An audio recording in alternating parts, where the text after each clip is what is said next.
Assalamualaikum warahmatullahi wabarakatuh.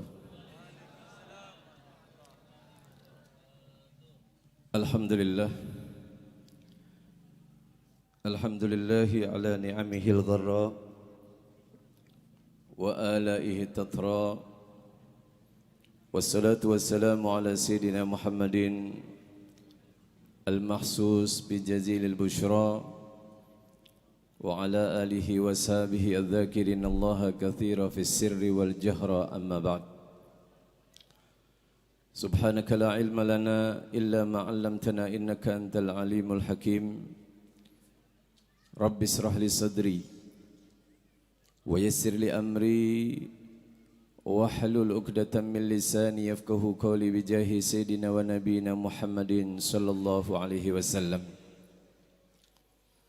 Para habaib yang kami muliakan, wabil khusus Sayyidil Habib Abdurrahman Ibn Samatil Imam Qutub Habib Abdullah bin Abdul Qadir bin Ahmad bil Fiqih. Begitupun orang tua kita Sayyidil Habib Abdurrahman bin Muhdar As-Saggaf, juga para habaib yang lain yang kita doakan kesemuanya diberikan oleh Allah Subhanahu wa taala kesehatan, panjang umur, dan senantiasa membimbing kita semua. Amin ya rabbal alamin. 15 menit saya berbicara insyaallah tentang Nabi Muhammad sallallahu alaihi wasallam. Kalaupun kita diberikan waktu bertahun-tahun lamanya, tidak akan mungkin bisa untuk memuji Kanjeng Nabi sallallahu alaihi wasallam secara sempurna. Tidak akan ada. Kenapa? Karena Nabi sallallahu alaihi wasallam sudah dipuji langsung oleh Allah. Wa innaka la'ala khuluqin azim. Dan bukan itu saja.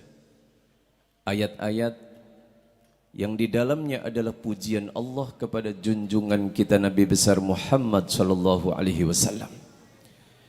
Akan tetapi kalau seandainya kita membahas satu saja, maka kita akan menemukan tidak akan mungkin manusia dari sejak diciptakan sampai akhir zaman mereka bersatu sekalipun untuk memuji Nabi Muhammad, maka tidak akan ada yang mampu. Karena perbandingannya adalah zat yang menciptakan beliau telah memujinya. Sallu ala Muhammad. Sallu ala Muhammad.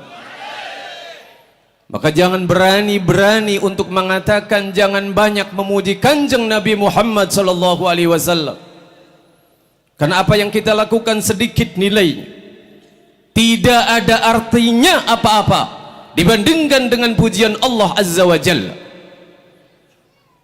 Kita hanyalah sedikit. Kalau waktu kita diberikan 60 tahun lalu memuji Kanjeng Nabi Muhammad sallallahu alaihi wasallam, tidak ada apa-apanya dibandingkan jasa beliau kepada kita, saudaraku.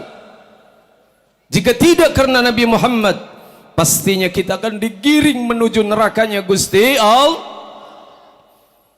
Tetapi dengan kehadiran Nabi Muhammad sallallahu alaihi wasallam yang saat ini alhamdulillah kita diberikan izin untuk memujinya, diberikan izin untuk memperingati hari kelahirannya, maka ucapkan kalimat alhamdulillah agar kita terus ditetapkan oleh Allah Subhanahu wa taala menjadi pemuji-pemuji beliau sampai kita bertemu dengan orang yang kita puji secara langsung, dan kita akan tahu bagaimana keindahan Nabi Muhammad sallallahu alaihi wasallam.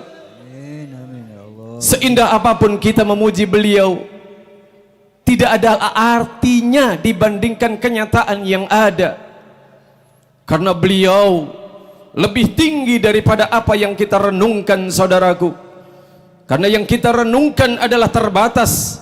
Akan tetapi apa yang diucapkan oleh Allah adalah hakikat yang sebenarnya, bahwa beliau adalah manusia yang sempurna yang tidak akan mungkin ada bandingannya.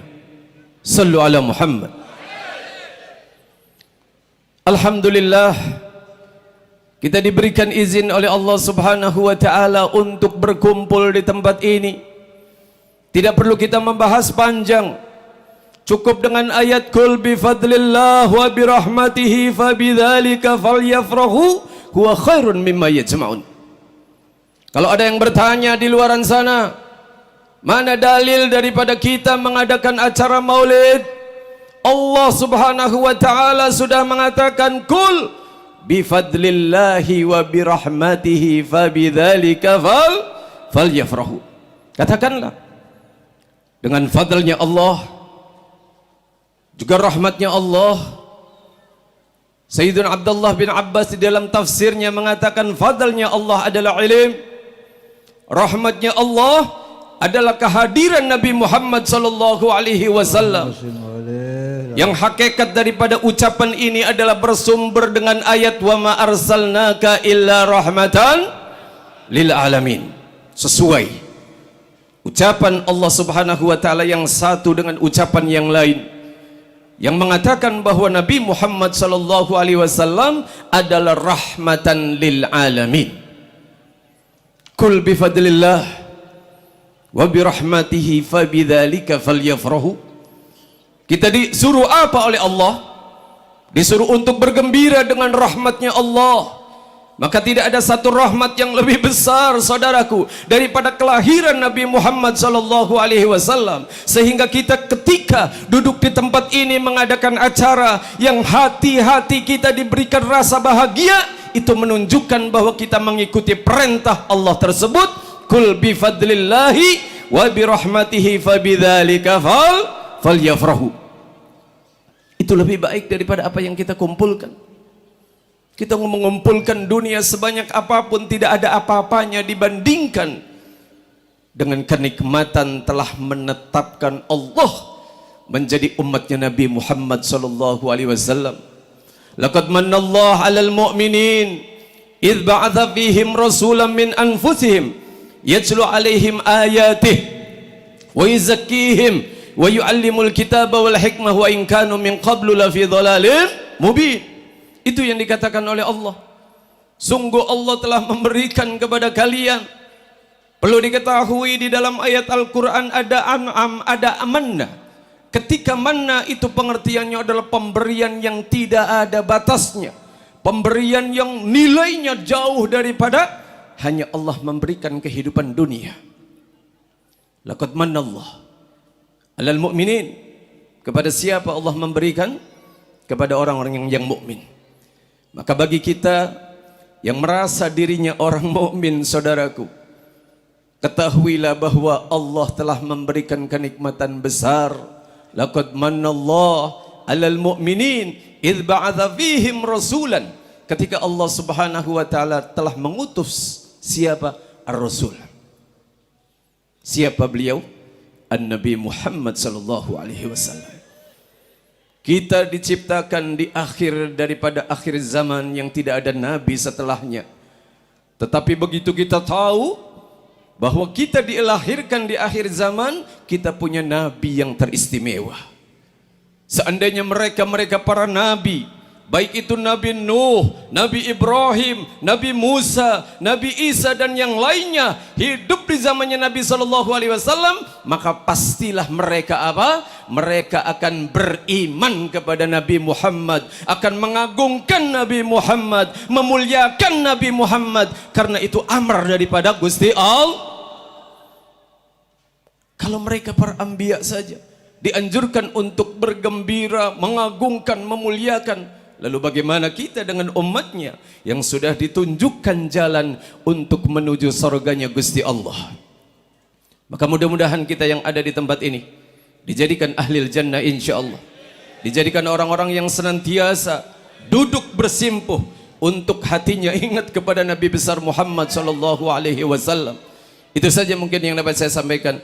InsyaAllah nanti akan ada pembahasan yang panjang tentang Rasul Muhammad sallallahu alaihi wasallam dari guru saya Sayyidil Habib Abdurrahman Ibn Samatil Imam Qutbul Habib Abdullah bin Abdul Qadir bin Ahmad bil Faqih. Wabillahi taufiq wal hidayah. Wassalamualaikum warahmatullahi wabarakatuh.